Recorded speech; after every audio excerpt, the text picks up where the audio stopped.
मालिक को प्रणाम। सभी अभ्यासी भाई बहनों को नमस्कार। गुरु की भूमिका।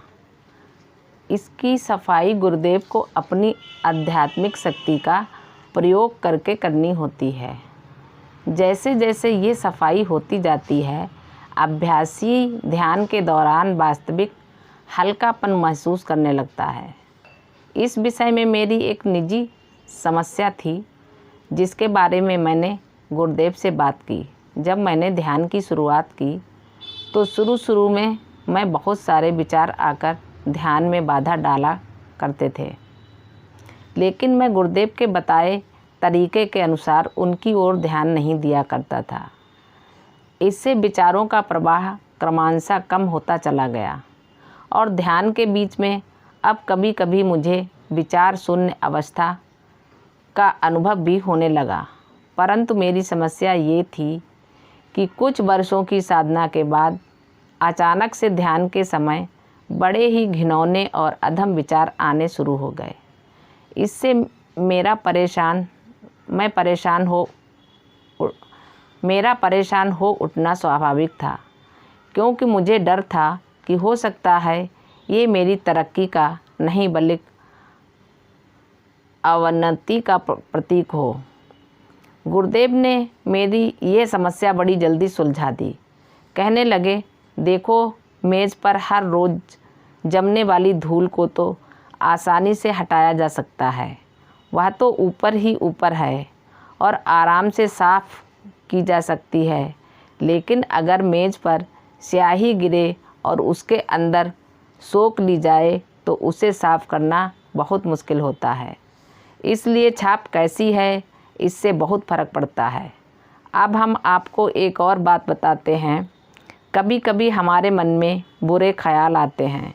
हमारा मतलब है, जब हम होश में रहते हैं हमें ग्लानि होती है और हम उन्हें अंदर दबा लेते हैं। अब ये बुरे या अधम ख्याल मन के अंदर बहुत गहराई में छिप जाते हैं। इसलिए हो सकता है कि सफाई के दौरान ये सबसे बाद में ऊपर आएं। तुम्हारे मामले में ऐसा ही हुआ है, इसलिए तुम्हें तो खुश होना चाहिए कि चलो, कम से कम अब तो ये सारे गंदे ख्याल निकल गए। अब तुम्हारी तरक्की जल्दी होगी। समझे ये बात? ये एक तालाब जैसा है। धूल और पत्ते ऊपर तैरते रहते हैं और आसानी से निकाले जा सकते हैं, पर भारी कीचड़ नीचे बैठ जाता है और उसमें काफ़ी मेहनत की ज़रूरत पड़ती है। इसलिए सफाई में वह बाद में ऊपर आता है। इसलिए परेशान होने की कोई बात नहीं है, लेकिन रोज़ की जमा की हुई छापों को उसी दिन हटा देना ज़रूरी है, वरना दूसरे दिन वे ज़्यादा सख्त और ठोस बन जाएंगी और ज़्यादा मेहनत करनी पड़ेगी। इसलिए हमने अभ्यासियों द्वारा रोज़ाना सफाई का विधान बनाया है। अगर हर रोज़ ठीक से सफाई की जाए तो दिन भर की मलिनता साफ़ हो जाएगी। बाकी तो मालिक का काम है। देखा रोज़ की सफाई का कितना महत्व है।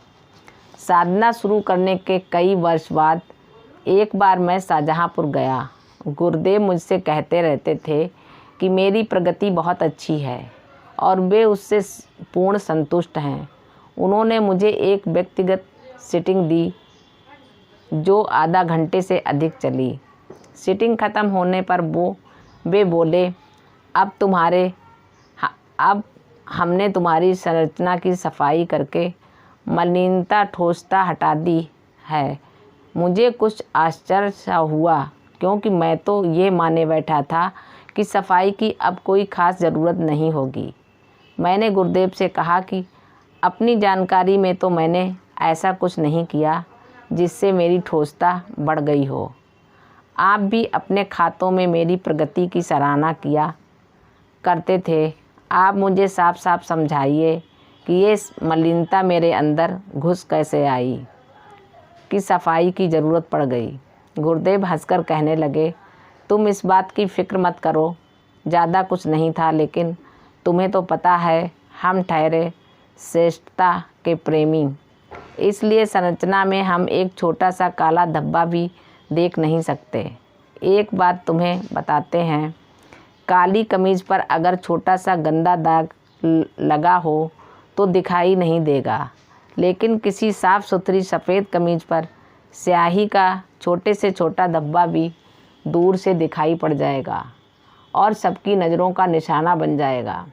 खैर, ये तो हमारे सोचने की बात है, तुम्हें इसकी चिंता करने की ज़रूरत नहीं है। लेकिन फिर भी मैं गुरुदेव से ये जानने की हट करने लगा कि आखिर ये मलिनता या बुराई कैसे पैदा हो गई। गुरुदेव कहने लगे, हमारे काम चाहे कितने भी पुण्यशील क्यों न हों, कुछ न कुछ छाप तो पड़ ही जाती है। इंसान के लिए इससे बचना संभव नहीं है। हमारे अंदर भी भारीपन आ जाता है और ज़रूरत पड़ने पर मालिक उसे साफ़ कर देते हैं। हम एक और बात तुम्हें बताते हैं, जब हम पूजा में बैठते हैं तो हमारे दिल में किसी चीज़ की लालसा रहती है। वह खालीपन पैदा करती है और हमारे चारों ओर के वातावरण से कुछ गंदगी आकर हमारे ऊपर जम जाती है। सही ढंग से ध्यान करने वाला अभ्यासी कुछ भारीपन इस तरीके से भी इकट्ठा कर लेता है। इसलिए कहा जाता है कि पूरे देश के लिए एक अकेला काबिल संत ही काफ़ी होता है। वह तमाम जगहों से सारा भारीपन, सारी गंदगी खींचकर अपने ऊपर ले लेता है। इसलिए हमने कहा है कि संत सारी दुनिया के दुख दर्द का निशाना बन जाता है। हम तुम्हें एक और बड़ी आश्चर्यजनक बात बताते हैं। मलिनता या स्थूलता हमारे माता पिता और पूर्वजों से भी मिल सकती है। ऐसे कई मामले हमारे सामने आए हैं जिसमें मलिनता इस तरह सौंप दी गई है। इसलिए ऐसा कई तरह से हो सकता है, लेकिन तुम्हें इसकी चिंता करने की ज़रूरत नहीं है। हमारा विचार विश्रम यहीं ख़त्म हो गया। एक बार फिर गुरुदेव अभ्यासी की प्रगति में सफाई के महत्व को स्पष्ट कर रहे थे। वे कहने लगे, लाला जी साहब की कृपा से हमारे पास तालीम की ऐसी पद्धति है जिसके बारे में हम तो यही कहेंगे कि उससे प्रभावशाली दूसरी पद्धति आज तक नहीं हुई। पता है ऐसी कौन सी चीज़ है जो इस पद्धति को इतनी सरल और शानदार बनाती है? सहज मार्ग पद्धति में इस्तेमाल की जाने वाली सफाई की प्रक्रिया ही वह खासियत है।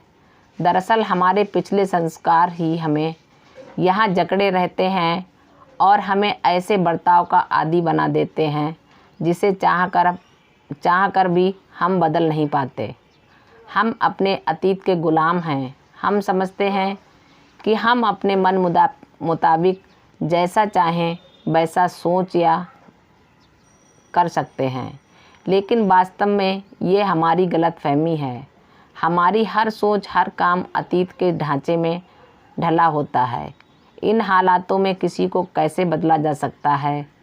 ये तो लाला जी साहब की महानता है कि सफाई के इस ढंग के द्वारा पिछले संस्कार पूरी तरह हटाए जा सकते हैं।